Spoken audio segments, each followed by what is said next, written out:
Okay, chapter 27, verse 21. Solomon writes here, "The refining pot is for silver, and the furnace for gold. And a man is valued by what others say of him." If you have an NIV or ESV, it says a man is tested. A man is tested by his praise. What is being tested here? Wouldn't you say it was maybe his character? Okay?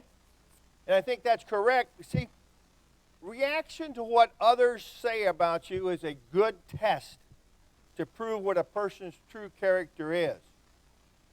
Okay? Solomon is using the analogy, as he has done in the past, of refining silver and gold.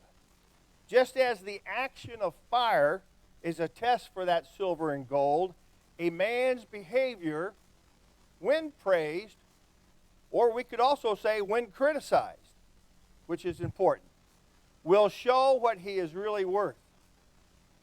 And I think that's very, very true. If a man does not become arrogant, blind to his own faults, or disdainful of others, then his character is good. Praise should not make the godly man proud, for he knows best his own shortcomings. I mean, who knows each of us better than our own selves? Isn't that true? He rejoices only because what he has done or what he is being praised for has glorified his Father who is in heaven. Turn with me to Matthew 5 and 16.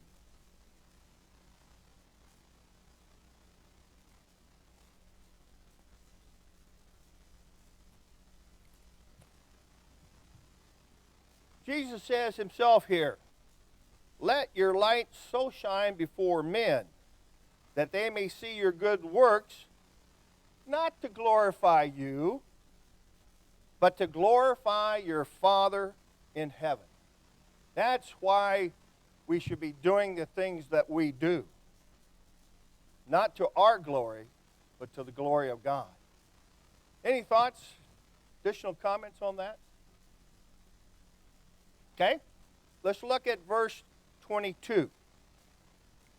It reads, "Though you grind a fool in a mortar with a pestle along with crushed grain, yet his foolishness will not depart from him." The words that Solomon uses to describe a fool's folly is really, when you think about it, kind of picturesque and very forceful. Okay? What is he saying here? Though you grind a fool in mortar with a pestle along with crushed grain, his foolishness will not depart. I think what he's saying here is no matter what you do to him, he's not going to change his nature. And sometimes you just have to, I'll say accept it and walk away. Because no matter what you do, it's not going to change. Maybe we've had experiences like that with people. I don't know. Any other thoughts or comments on that? Jim?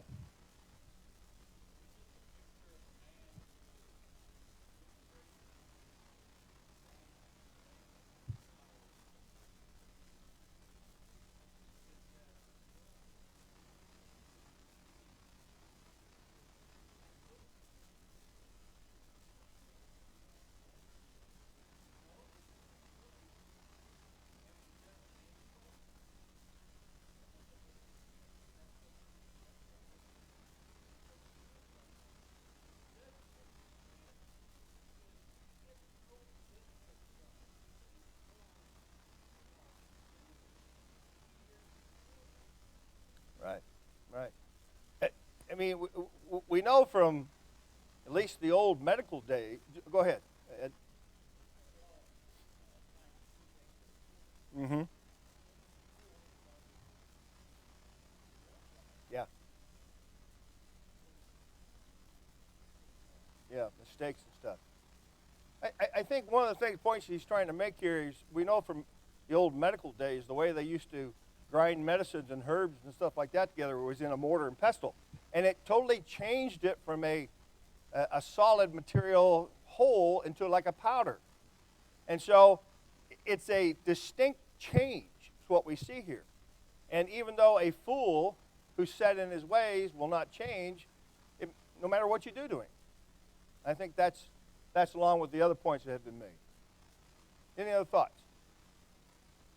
Okay. Verses 23 through 27.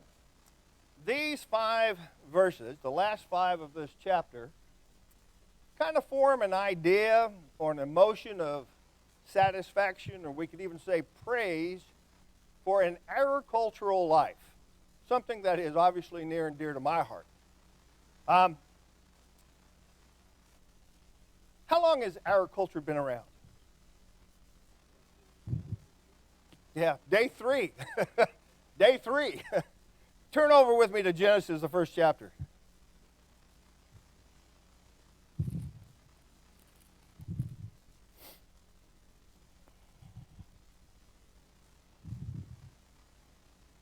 Beginning in chapter 1, verse 11. Then God said, let the earth bring forth grass, the herbs that yield seeds, and the fruit trees that yield fruits according to its kind, whose seed is in itself on the earth, and it was so. And the earth brought forth grass, the herbs that yield seeds according to its kind, and the trees that yields fruit, whose seed is in itself according to its kind. And God saw that it was good. So the evening and the morning were the 3rd day. Agriculture has been around forever, from the beginning. How many of you in here grew up on a farm? Probably quite a few. I mean, in some way or another. Although my dad was an agriculture teacher, he grew up on a farm, and we always visited it when I was kids. My great aunt and uncle farm. What a great lifestyle that is. Okay? These 5 verses picture, in my mind, the peace and stability of rural existence. I don't know what it is about farming and ranching that is so peaceful, so rewarding. I think when you do something and you see the results, that gives you great satisfaction. And I think that's part of it. It's really the epitome of contentment. Let's look over to 1 Timothy chapter 6.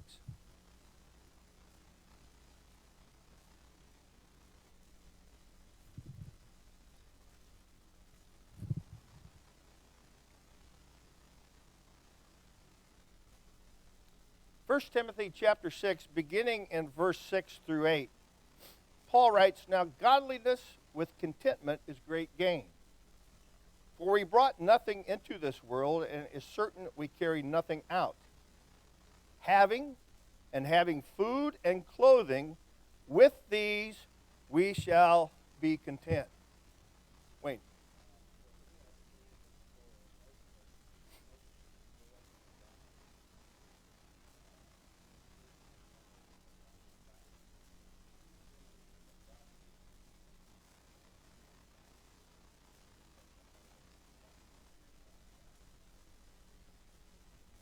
Yeah.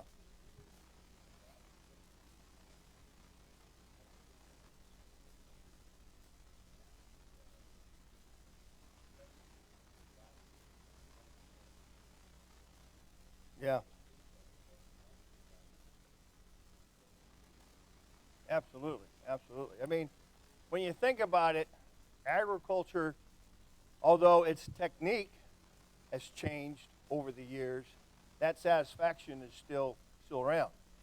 In the 1930s, how many people do you think one American farmer fed? 4. So a family farm was really a farm to feed the family. Now fast forward 40 years to 1970. That number changed to 73. Why? Well, technology changed. We got bigger equipment. One man can do more work. And then as late as the 2012, that figure went up to 155 people in the world are fed by one American farmer. Pretty remarkable when you think about it. Back in the 30s, if you had anything extra, what a great thing that was, because you could take it to the farmer's market. Maybe sell it for a few pennies, cents. Buy something you did not have. It was very, very good. There was an organization in 1928 that came about. Maybe some of you here were a part of it. The Future Farmers of America, the FFA. Organization that encouraged agriculture trades and lifestyles, mostly for boys, until 1967 when we let girls in. In 1988, though, the name was changed to the National FFA Organization. And that's because when you think about FFA, Future Farmers of America, not too many people are going to go into farming today. You know why? Costs too much money to get started. You can't buy the land, can't afford the machinery, unless you've inherited all this. But, believe it or not, 20% of all the jobs in the United States are agriculture related. So 1 in 5 people are going to be associated with agriculture. That's how important it is. I like what Solomon says here. Verse 23. Be diligent to know the state of your flocks and attend to your herds. Why is that so important? That's right. That's right. Think about the shepherd who tends to the flock of sheep. He better know how many sheep he starts out with in the morning, so that when he counts them at night, if there's one missing, he goes looking. He goes looking for it. You need to check on your herds and flocks regularly to check on the health of the animals. You know, I can remember riding in the truck with my cousin through about 160 acres, quarter section of land, and just checking on the health of the animals, the cattle that were out there. It's interesting that a lot of people became farmers because of the Homestead Act. I think you're probably familiar with that. Happened in 1862 during the Civil War. American government said, we're going to give you 160 acres, a quarter section of land, to work and live on. Now you had to build a house on it, a dwelling, and you had to cultivate it for 5 years, grow crops, and after that time, the government would give you a deed of trust to that land. It's interesting, in Mitchell County, about the middle of it, there's a quarter section of land that is still referred to as the old Gentry place. My great, many greats ago, grandfather homesteaded there. Beloit, Kansas. Now, homesteading, unfortunately, went away in 1976, although Alaska continued it until 1986. But I was doing some research, and it was interesting that rural communities are so desirous of people coming to them that they're still giving some land away free. It's not huge acreage, but it's plots of land that will entice you to move there. It's a great thought. In fact, the first one that popped up was in Lebanon, Kansas. Lincoln, Kansas, which is about 20 miles from where I was born. Just interesting fact. In verse 24, Solomon writes, for riches are not forever, nor does a crown endure to all generations. He tells that money and positions of honor among men are not secure from generation to generation. You can lose that. But if you got a piece of ground, you can work that ground, you can live on that ground, you can have sustainability of life. So important. Verse 25 says, when the hay is removed and the tender grass shows itself, what he's talking about is when that hay is swathed and cut and bundled and put in the barn. Then the new grass begins to grow again. and the herbs of the mountains are gathered. The lambs will provide clothing from wool, and the goats the price of a field. Many times people will sell animals to buy more land. And then you have in verse 27, you shall have enough goat's milk for your food, not only for you, but for the food of your household and the nourishment of your maidservants or servants. Pretty rewarding. It's interesting, there's a note here I want to share with you. The Ukraine, of course, Ukraine's been in the news for the last 3 months a lot. But the Ukraine was once a storehouse of threshold grain of the entire continent of Europe. But when its efficient farmers rebelled against the stupid regulations of the communist overlords, Stalin murdered millions of them. And here's what happened. The communists were never, ever afterward able to feed themselves again. That's why they buy over 200 million metric tons of grain from the United States each year. They messed it up themselves. I like these 5 verses a lot. Any other thoughts or comments on those? Okay, let's go to chapter 28. All of chapter 8 really deal with the true nature of a hypocrite. A person who is a hypocrite practices hypocrisy. What is hypocrisy? Two-faced, I like that. One I always like is, do as I say, not as I do. Not as I do.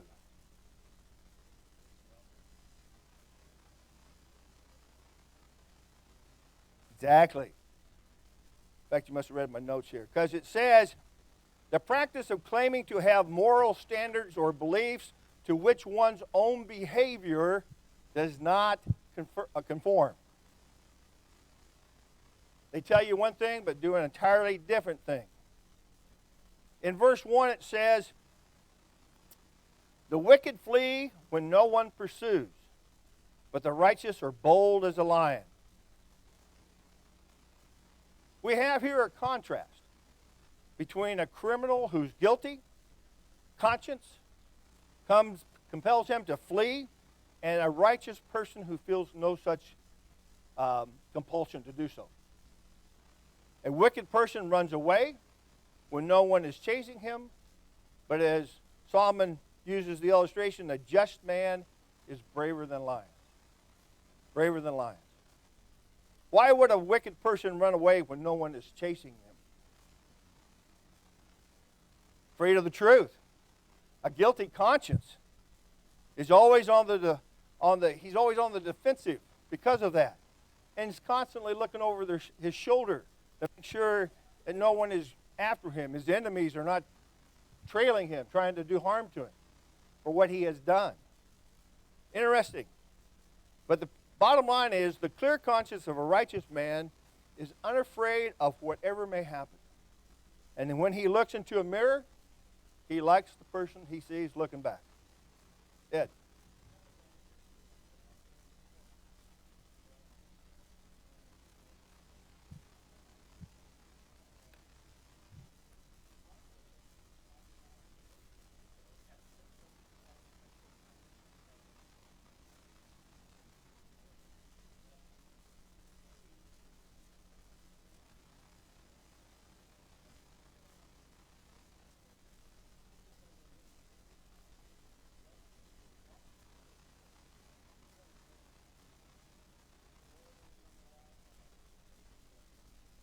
Yeah.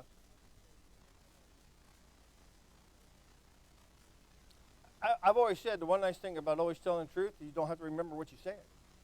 It doesn't change. It doesn't change. And I know I've shared with you, that's how most criminals get caught, is because they tell one story, then they got to remember what they said. They may change a little bit. Finally, the pieces just all fall apart. Guilty. Yeah, good points. Wayne. Yeah.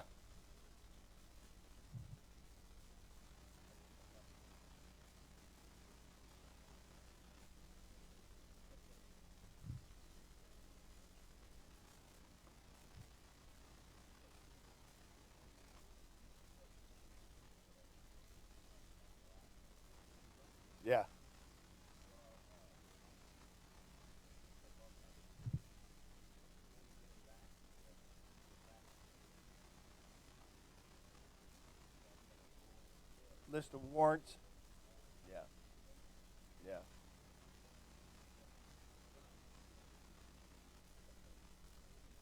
Oh, yeah. Yeah.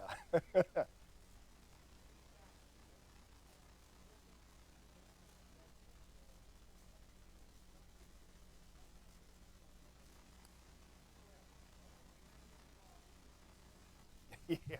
Yeah. Yeah. They'll say it's not a crime unless I get caught, right? Yeah. Doesn't work that way. Yes.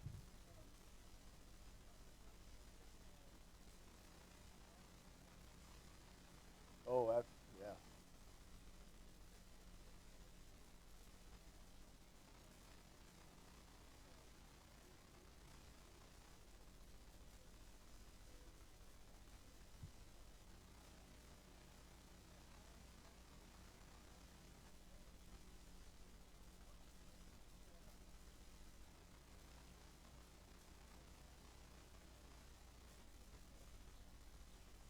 Yep.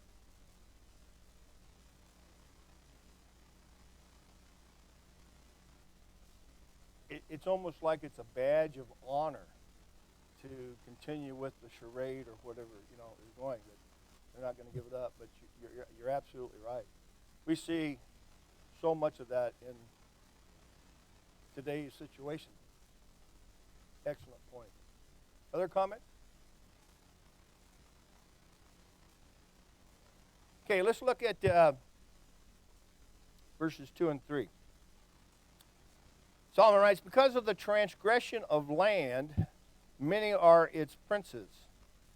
But by a man of understanding and knowledge, right will be prolonged. Verse 3, a poor man who oppresses the poor is like a driving rain, which leaves no food. I like, again, the NIV translation of verse 2, where it says, when a country is rebellious, it has many rulers.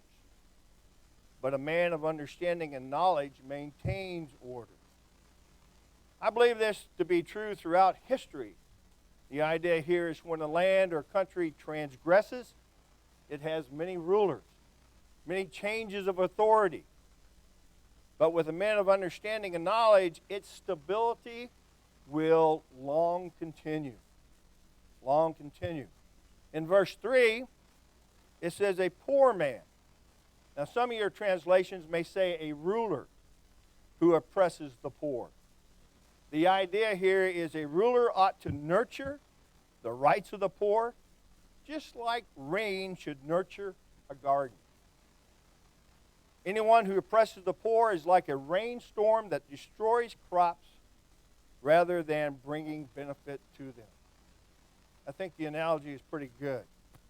Any thoughts on that? Okay. Looking at verses 4 and 5. Those who forsake the law praise the wicked, but such as keep the law contend with them. Evil men do not understand justice, but those who seek the Lord understand all.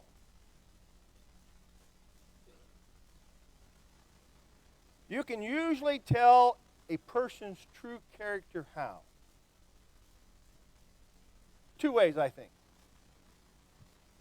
By his actions, one. His words, I would put that probably still in the category of actions. How about the friends he hangs out with?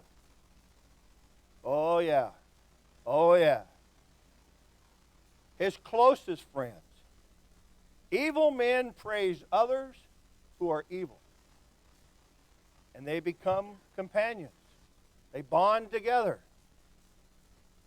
Psalmist says the righteous will not only abstain from evil ways, but they also reprove the darkness. Turn with me over to Ephesians 5, verse 11.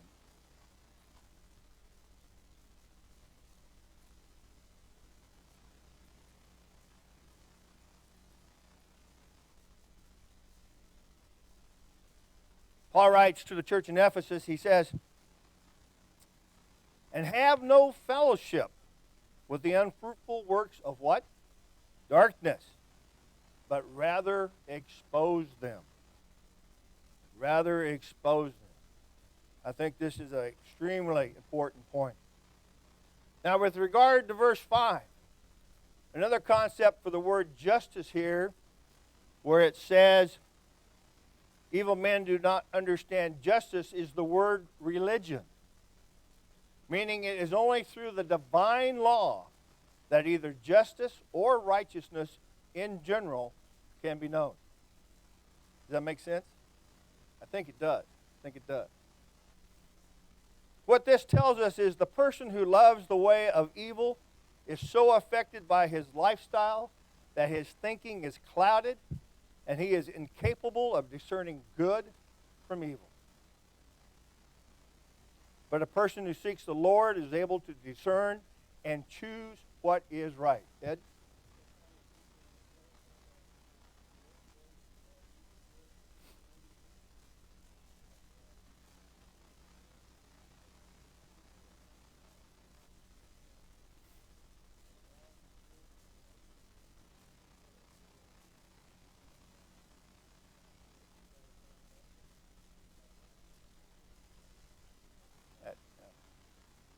Wayne?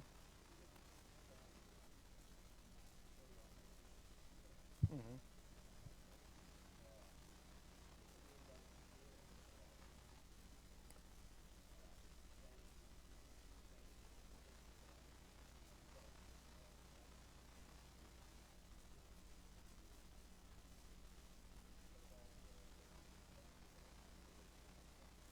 Yeah.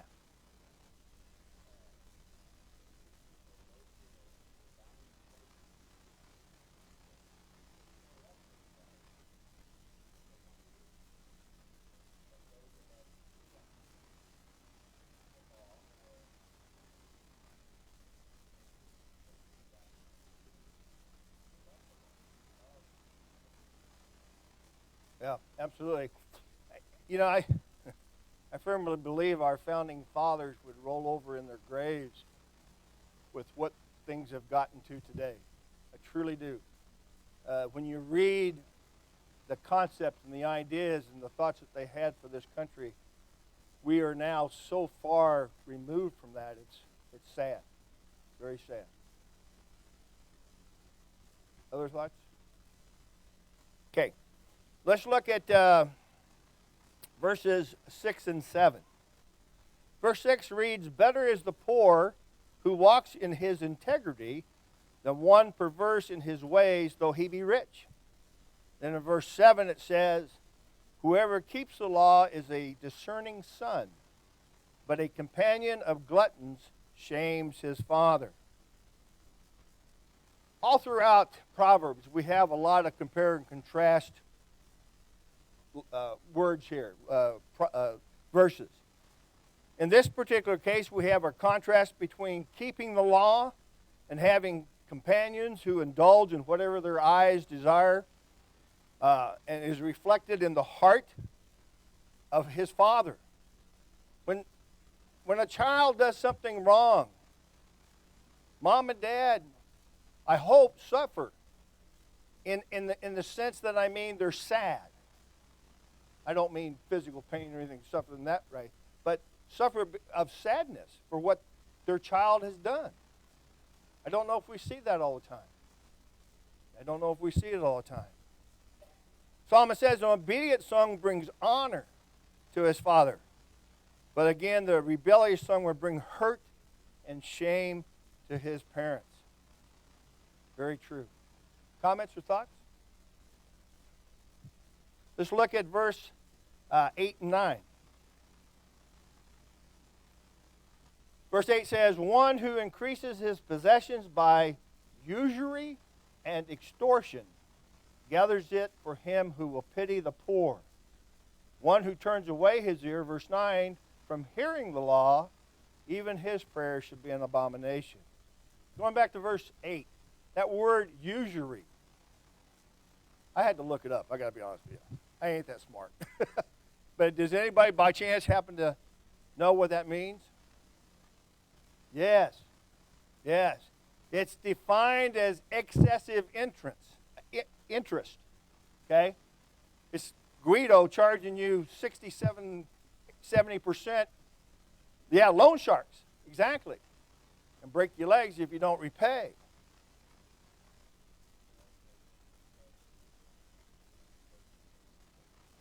That's right. And it doesn't.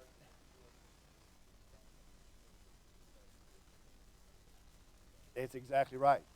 And not only does it have to do with money, but let's say somebody wanted to borrow 3 bushels of grain, and you said, okay, but you got to pay me back 4 or 5. I mean, it's excessive. Excessive. A hypocrite will abuse the needy by charging unjust interest or money loaned instead of having pity for the poor. Now, the promise is that what he has will be lost to others and will be generous. Look at it again. One who increases his possessions by usury and extortion gathers it for him who will pity the poor. Eventually, it's going to catch up with that person and be taken away. In verse 9, Solomon essentially says, of what value is a hypocrite's prayer, especially if there is no resolve to repent of sin? One thing that we need to take to heart, outward worship is of no value without inward commitment. Say it again. Outward worship is of no value without inward commitment. What we do here needs to come from here. That's why we should be here. Other thoughts or comments on that? Okay? Remember that God looks at what of man? The heart. And will not bless those who only pretend righteousness. Let's look at John chapter 9.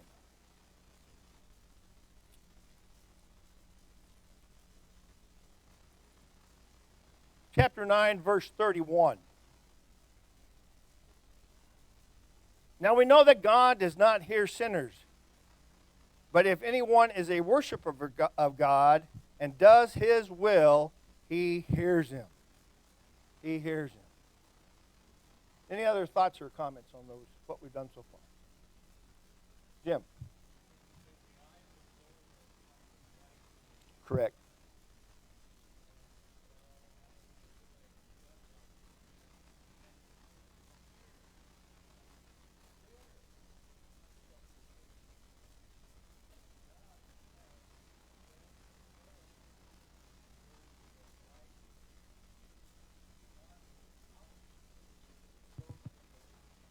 In the heart.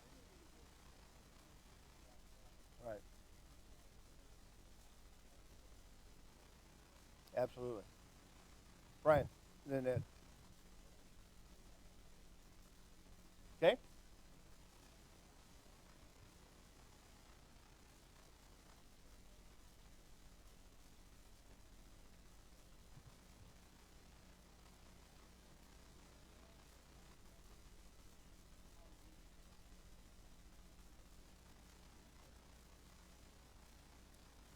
No, I think what my interpretation of it, and please feel free to jump in, is that people who do that, who charge excessive interest rates and try to cheat people out of things, will eventually, what goes around comes around, will eventually be caught, disciplined, I'm sure, and then that money may go to other good causes. For example, it's like drug bust. When the Border Patrol or those folks make a big drug bust, and they take the money, that goes into the government's treasury to be used for other things that are good. I kind of would think of it maybe like that. Ed, you?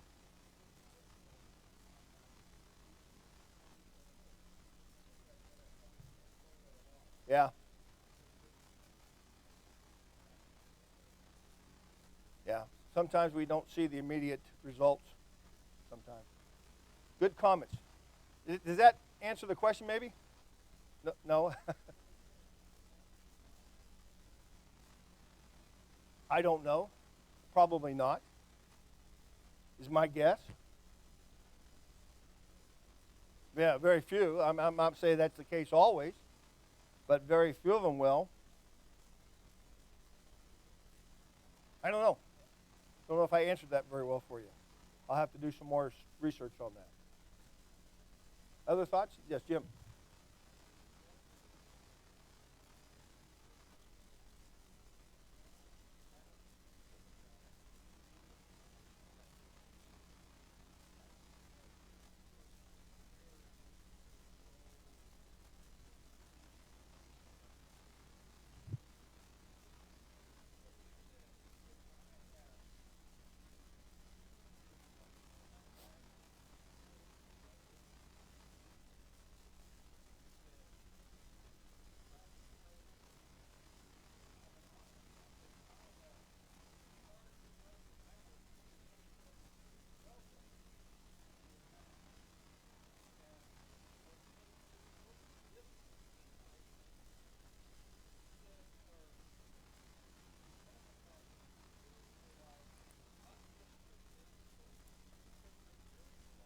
Mm-hmm.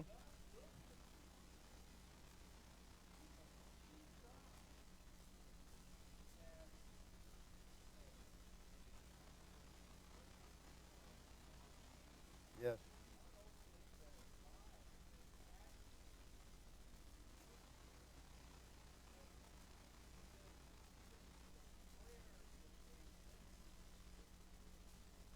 Yeah.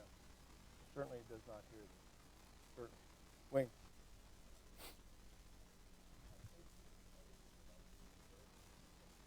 Mm-hmm.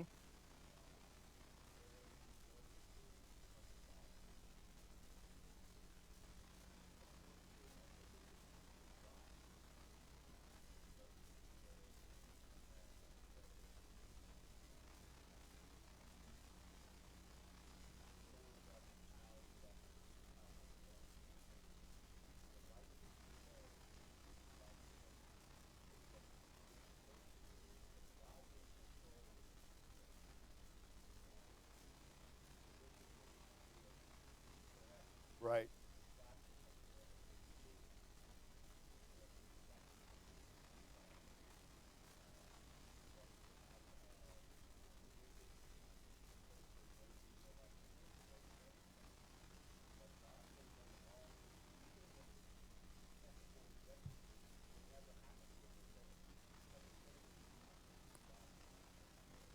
Yeah. Just because somebody gets away with a crime, they may get away with it here on earth, but they're not going to get away from it from God. And that's, I think, what you're saying. Other thoughts, comments? Yes. Tom.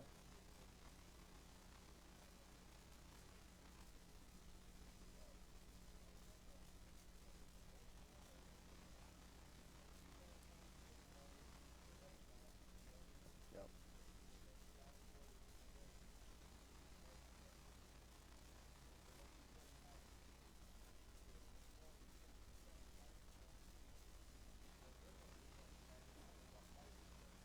Sure.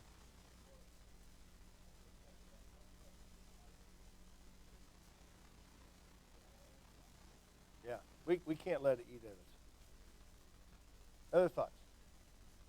Okay. Let's look at verse 10. Verse 10 reads, whoever causes the upright to go astray in an evil way, he himself will fall into his own pit, but the blameless will inherit good things. We know that wicked people will actively recruit or try and draw others into their folly, as if approval of others makes it right. You know, people say, come follow me. Yeah, more people that you have and are doing something wrong, the less you think it's wrong, maybe, huh? Sometimes. I don't know. But he goes on to say, but look at what happens. He falls into his own pit because without repentance, he sinks only deeper and more hopelessly in sin. More hopelessly in sin. Jim.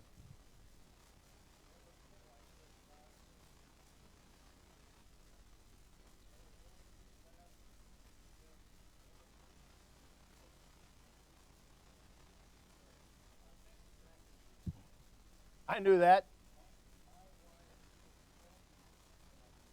You got a bruise. You got a bruise on your arm when she went like that.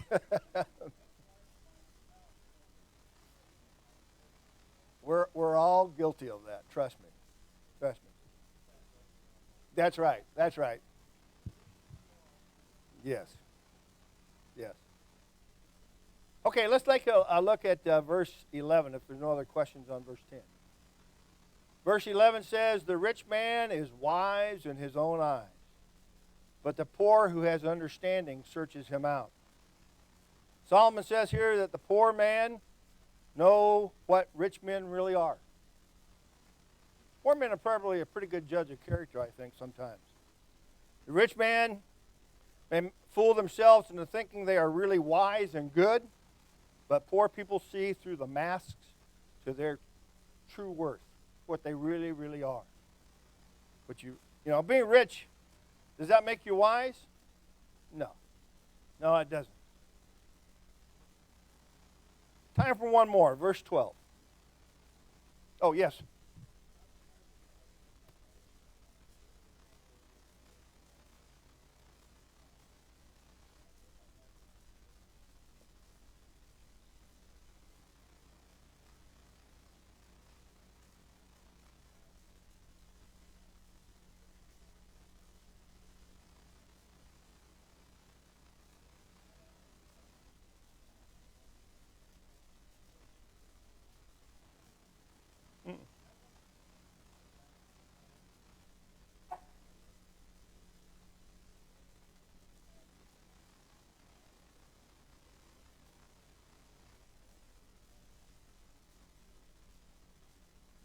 Absolutely.